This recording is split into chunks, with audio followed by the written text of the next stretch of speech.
I would actually like to share a story, if that's okay. And it is a story of rural CED that I heard recently. It actually doesn't take place in Ontario. It takes place in the Tigrayan region of Ethiopia. That's a long way away from rural Ontario. But I think it's relevant here, and I'd like to maybe just share that before we get into the specifics of what SEDNet's doing in Ontario. The story starts, I guess, in the 1990s when the area was under drought conditions, soil erosion, famine, and it was a rural mountainous area that was really just surviving totally by food aid, foreign food aid. And in fact, things were, even when the rains came, the water just bounced off the side of the dry mountains and further degraded the soil. And the community was actually at the point where they were coming together to request that the government relocate them because things were so bad where they were. But as when they came together, they talked about it and talked about the fact that they really didn't want to move. And one of them, a fellow by the name of Abu Hawi, had I guess learned a little bit about the idea of being able to really use terracing as a means for trapping soil and so for trapping water. And so he shared some of what he'd learned about that. At the same time, I guess the government had in place a policy where community members were actually supposed to spend a certain number of hours each week doing work for the good of the whole community. In reality, most communities ended up just ignoring that. But Abu Hawi was able to use the idea of this together with the potential for terracing, to mobilize the community to work together to basically build terraces on the side of the mountainsides there. And it really engaged the whole community in this work. From children were out there, the oldest adults were out there, creating these terraces to be able to trap the moisture when the rains did come. And fast forward to the present day, and this is a really green and fairly lush area of Ethiopia. They're using growing a number of crops using sustainable agricultural techniques. They become an example for the rest of the region, and something's been duplicated in other parts of the area. So it's definitely an example of a community coming together to in severe problems and working together to solve its own problems. And I guess when I heard the story, I was thinking about, what is it that made that transformation possible? And so, as I think about it, certainly there was the kind of visionary leadership and of somebody who was a champion. There was a sort of a policy in place that was helped to mobilize the community in terms of the community involvement policy. But also they were able to look at they look at what assets they had, which was basically labor. That was about it. And then even what had seemed like a liability, the kind of dry mountainside, were able to take that liability and transform it into an asset. So to me, that was a story that felt like it was really pretty illustrative of some of what is happening in Ontario and what needs to happen in Ontario. And so it's kind of when I wanted to start with that story. And the idea of storytelling is certainly something that when we're talking about strategies for social enterprise development and supporting social enterprise development, is something that SEDNet believes pretty strongly in. And it's because of that we, working together in collaboration with the Ontario Nonprofit Network, ONN, and Pillar Nonprofit Network in London, while we manage the website seontario.org, which is really Ontario's foremost social enterprise site, designed primarily to share social enterprise stories. We have been working with St. Paul's Presbyterian Church, which is downtown Peterborough, for the last almost 2 years now. We started a program, the project started about 5 years ago, where somebody from the Centre for Social Innovation in Toronto, Eli, came and did a talk in Peterborough to talk about the experience of the CSI in Toronto. And from that, advisory group was established to see about the potential to have some sort of similar something or other in Peterborough. And after meeting for about 3 years, we put together a Trillium grant, and COIN was the recipient of that grant to pilot what we call Hatch. And Hatch is, it's not, I would say, after 2 years of piloting, not based off of the Toronto Centre for Social Innovation, but something that's quite specific to Peterborough. And it's shared office space, center for, we talk about innovation, we do some programming around social enterprise development. We share office space with for-profit and nonprofits. But the only reason this could work was because we have a partnership with St. Paul's Presbyterian, and that they were willing to work with us to, we only paid rent as we expanded. So we started off small and were able to pay a little bit of rent. And as we grew bigger and have started to pay more and more rent as we've been more successful. And we couldn't have piloted this center without that kind of relationship and that kind of collaboration.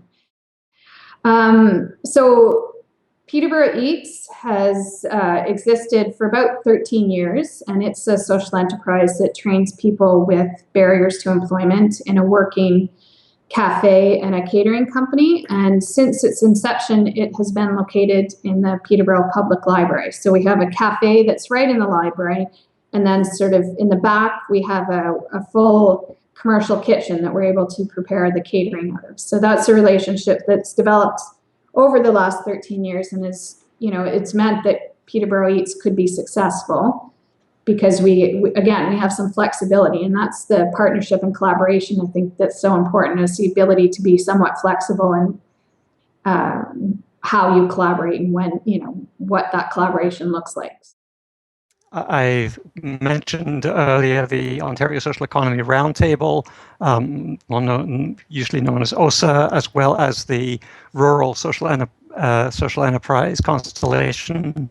Again, I would, these again become networks that really help us to share both learning, concerns, to join our voices together around policy issues.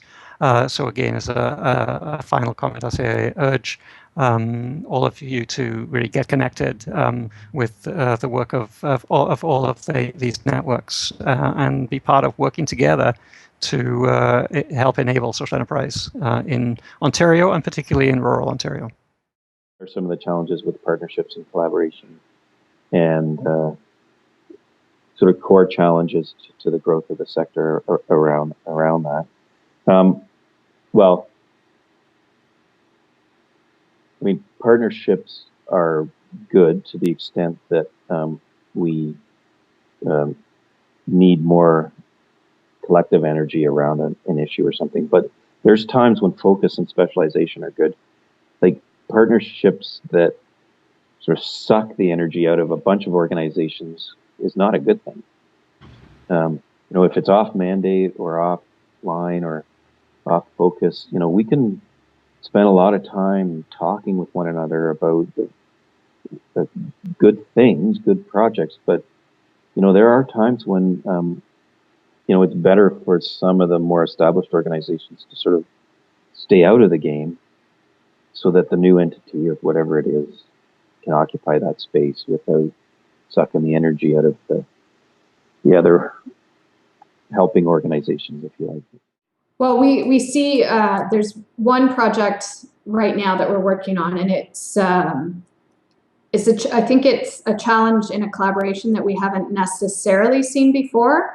And some of it comes because most of us are getting our core funding cut, right? So we're starting on a project that we are funded through the Atkinson Foundation and Decent Work Fund.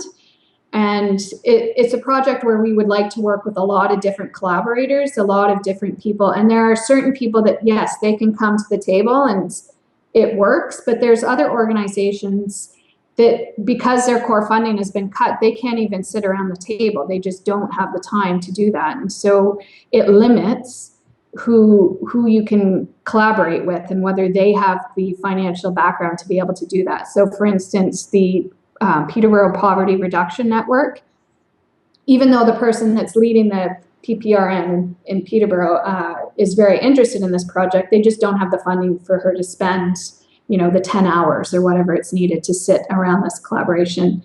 And we also have the Trent Center for Community-Based Education. We'd really like to include them. Their executive director has had to reduce his hours because they had some funding cuts. So I think that's one of the challenges that we're coming across now, is that with a lot of core funding cut, it means that collaborations are something that people cut out pretty quickly because it's not necessarily producing those immediate results that we can say to our funders, this is what we've done.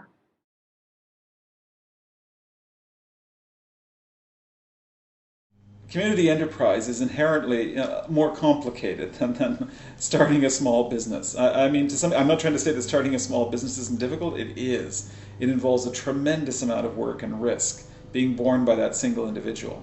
But that's not the same as trying to develop cooperation between a number of organizations, each who potentially have their own interest.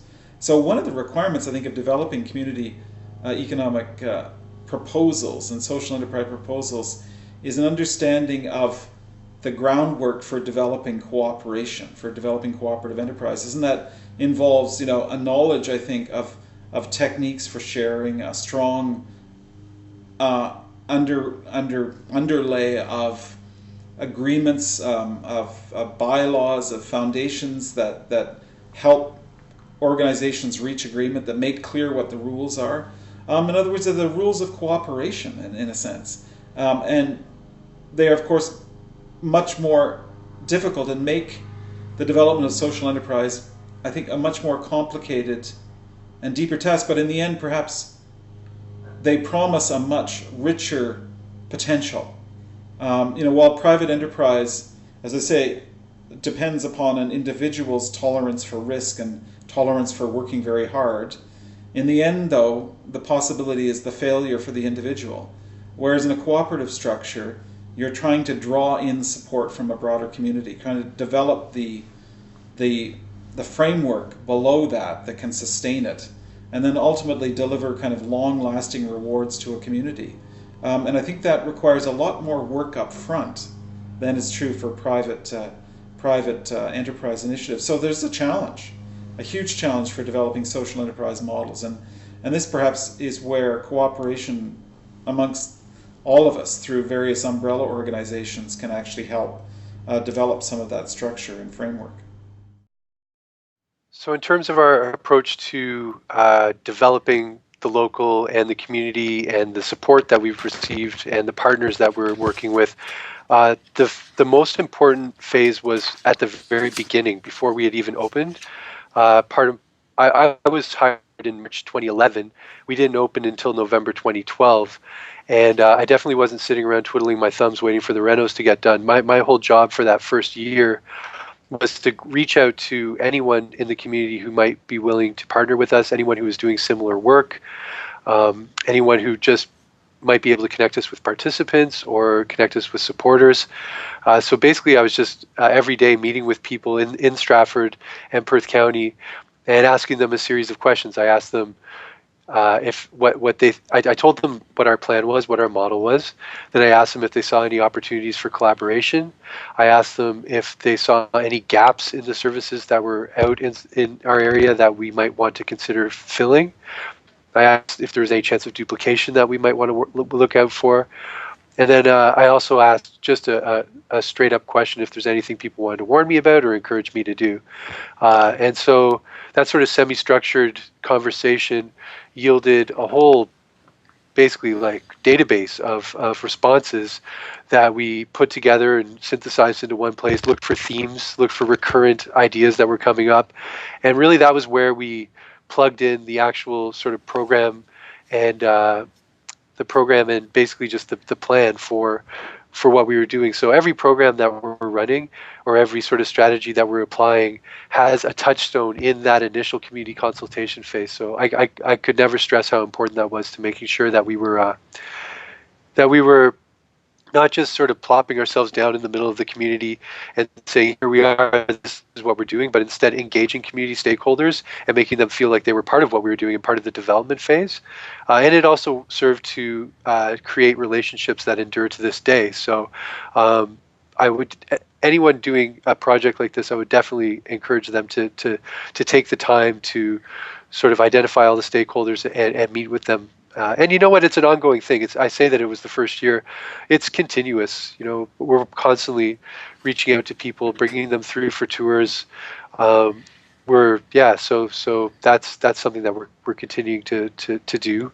That also. So when it comes to our distribution center, you know, we were able to identify potential sources of good food that could be either donated or we could find wholesale opportunities to go out and buy larger scale quantities of great food so that our clients or the organizations we work with through the storehouse could get great food either at donation or at a wholesale price. We created a bit of a buyers club in that department, and it's still ongoing where we're still looking for those great sources of food.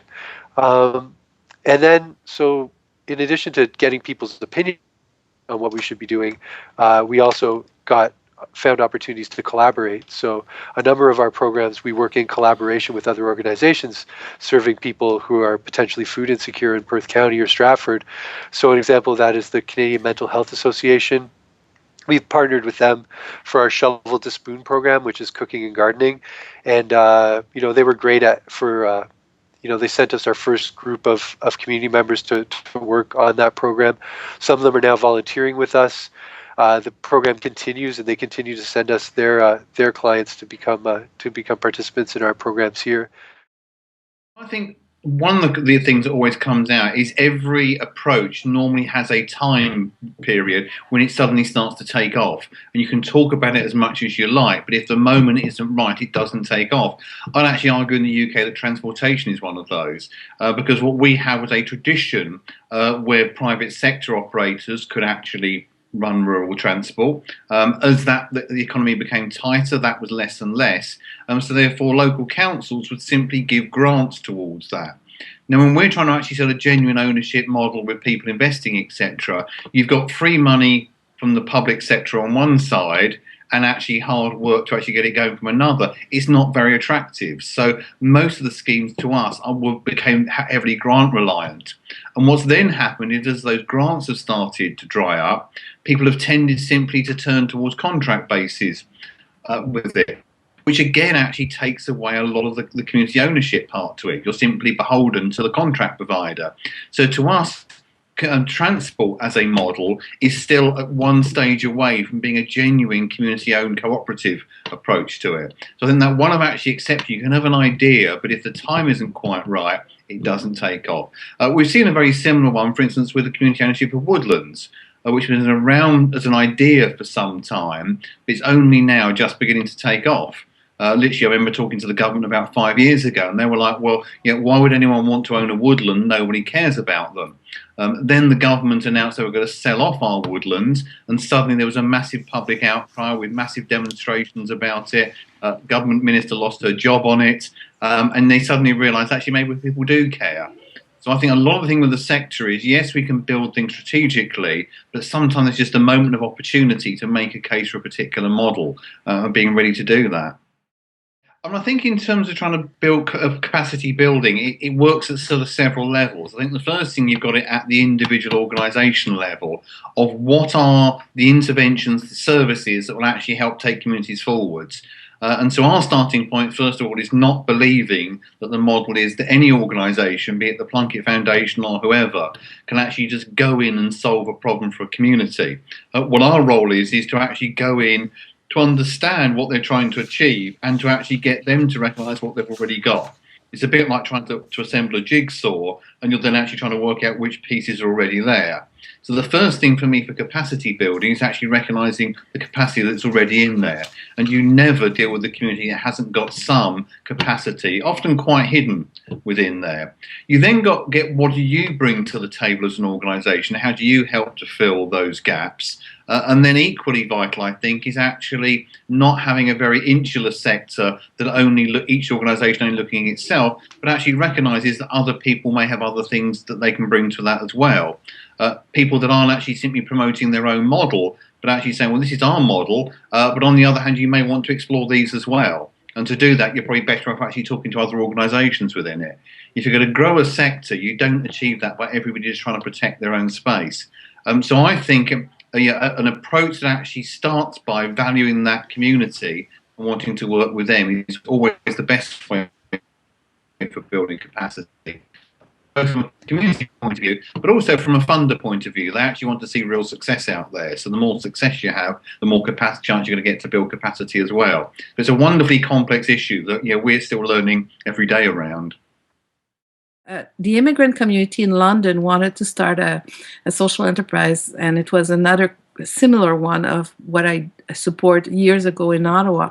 And when the government said, no, we won't give the money to another nonprofit organization to come and teach you, hire a consultant.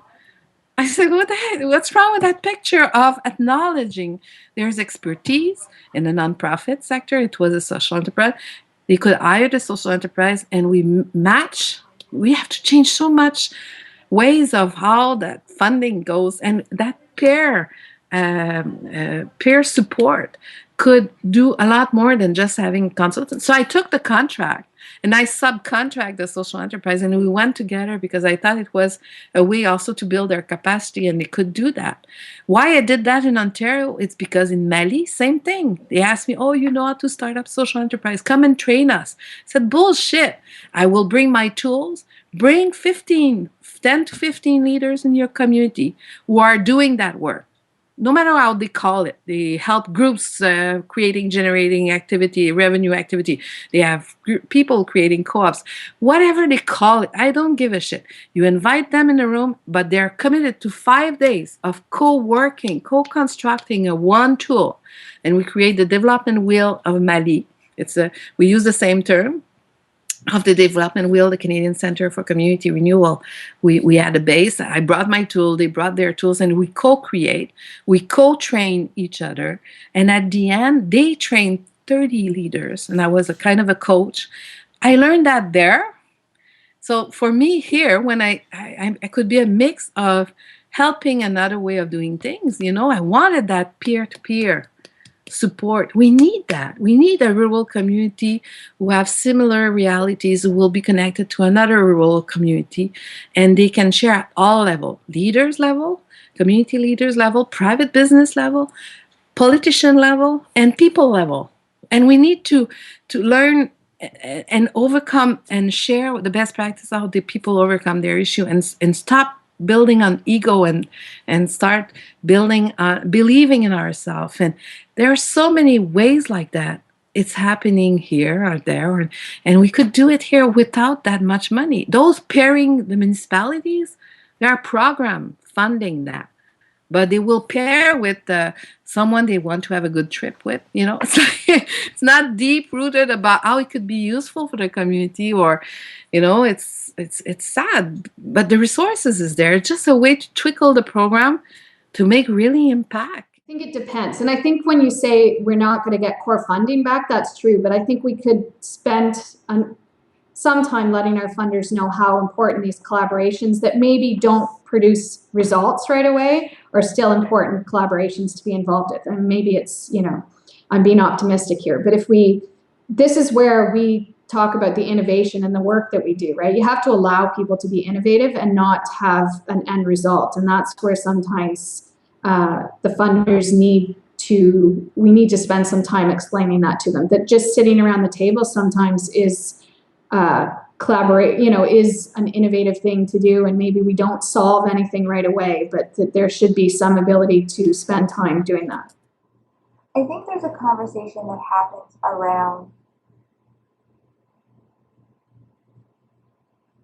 this is a potential project, this is this is an opportunity, again, sort of, what's the business case? Putting the government aside, what's the business case? Is it 80% sustainable on its own? Is it 100%? Could it possibly generate some excess revenue? Is it 50% sustainable? Is it sustainable for 2 years and it becomes questionable after that point? So it's really getting a sense first of what's the business case, and then becoming really clear about the precise role that it would be helpful for us to have government play, whether that's municipal government, provincial government, or federal government. And I think here, as is increasingly the case with rural municipalities across the country, the CBRM is struggling. They're struggling to pave roads, they're struggling to provide services, they're struggling not to raise taxes. For us and for the businesses and projects, the municipal government doesn't often come up as a funding partner. But they are a really important community partner. They have become, they continue to be a really important supporter of New Dawn and advocate of the work that we do. And certainly around buildings, there's a lot of ways in which you interact with the most local level of government around fire codes and health and safety. And I think the approach has always been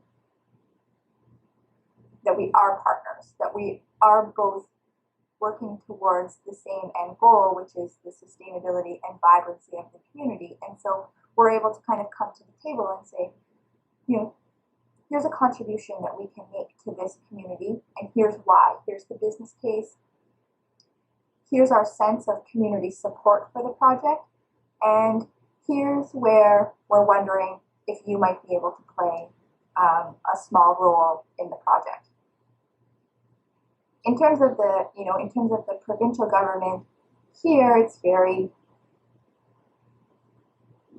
largely sort of program-based, right? So that's what we're tending to look for around the New Dawn Centre for Social Innovation. What are the programs that are available for efficiency upgrades? For this project and for us, that's an incredibly important part of the formula that's going to make this work.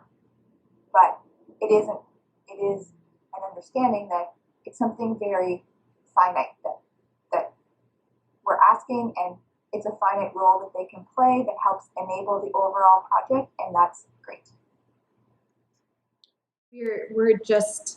We're hoping next week to get some funding to start a landscaping social enterprise. It's a partnership between us, the Youth Emergency Shelter, which is YES, and Peterborough Social Housing.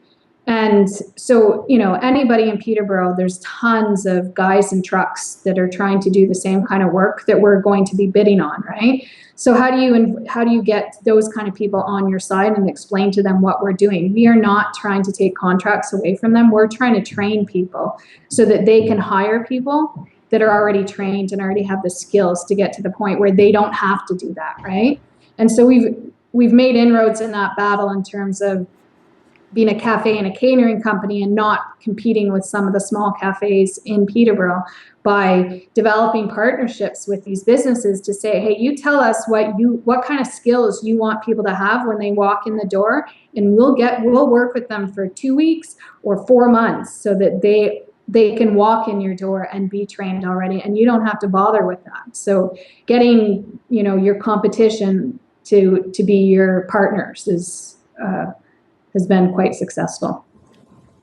As long as consumers and governments are making their decision based simply on the cost of a product or service, then corporations that insist on paying minimum wage are going to continue to be a threat to social enterprise. And the shift really has to happen in terms of public understanding and of government creating a supportive environment for social enterprise to thrive.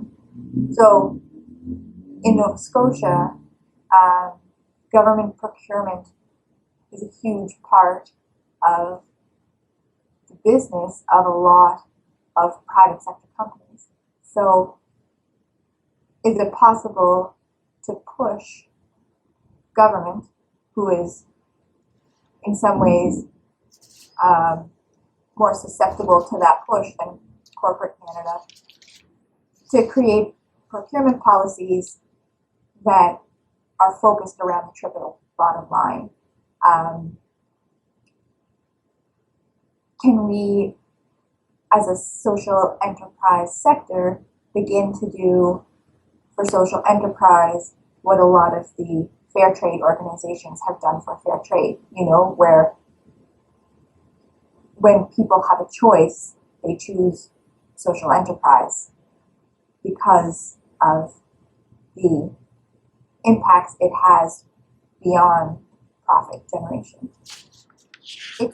It's been challenging to overcome the mentality that government should dictate rather than that government should support and the community should lead.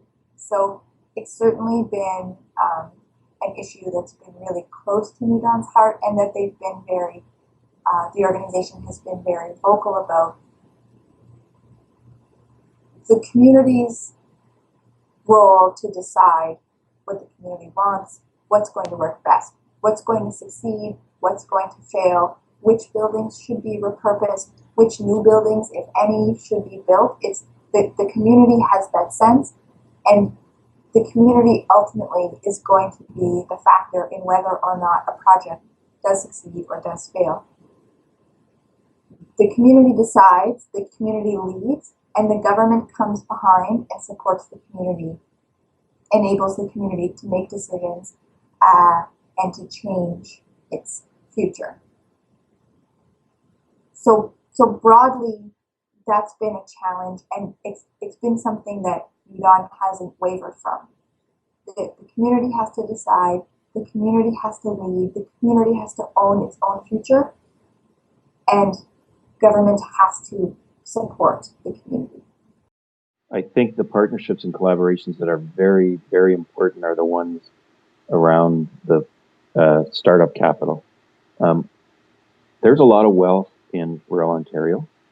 There's also a lot of wealth transfer going to happen. There are parts of the U.S. that are much more collectively organized around the use of their community foundations and so on to keep that wealth in the rural communities.